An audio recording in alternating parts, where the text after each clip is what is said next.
Abogado defensor de caso Akita Eldon Pepe Sulveran ela sale defraudar for de Corte AMI. A Corte quer demonstrar evidência que os Scott está um empregado público corrupto devido a sua relação com o comerciante de inicial C.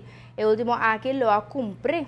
Como tal, a amtenar debilitar o aspecto de integridade de sua função. Abogado Sulveran não está completamente surpreendido, señalando o tópico estranho do caso de Babel.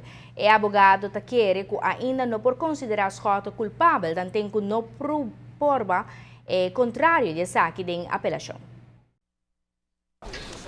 Ok, naturalmente não está defraudar, mas de outra banda, o tópico estranho sucede procedura que nos não está completamente surpreender. No primeiro lugar, nós temos caso que presidente suplente de corte avisa publicamente a instalação de dois abogados para o ano passado, que a corte aqui para proteger a gente que nossa visa de caso que a comitê é castigável para por perseguir Scott.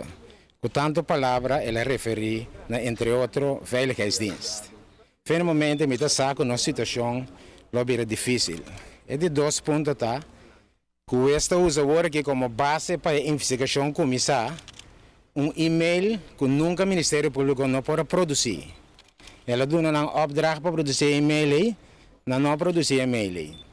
Nós queremos que a consideração aqui, ela corta caminho para nós chegar no governador, DPR, chefe de veiligheidsdienst, caçado fiscal, que tudo está para envolver em informação ilegal de moto e depois publicar essa na mídia social. Essa é a base de nossa defesa. Essa é a base de nossa defesa. É um que ganha uma batalha, não ganha guerra ainda. Esse sistema de sino que vou por apelar. Vai que nós apelar, tu custa vai na zero.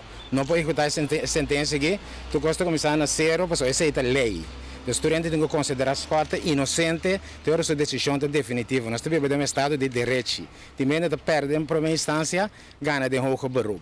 Então, nós estamos defraudar, mas nós está para arriba, que nós mesmos chegamos na ena, que está envolvido em hecho castigável, de um país assim, nós está viva, tem justiça para dois diferentes tipos de gente. Nós não temos problema com o trem para perseguir, mas não é possível se com instância na terceira cabeça, cometer hecho castigável para perseguir uma pessoa, onde tem um assistente presidente de corte que tem uma instalação de visa, que ele vai proteger a pessoa que nós consideramos mais responsável para isso.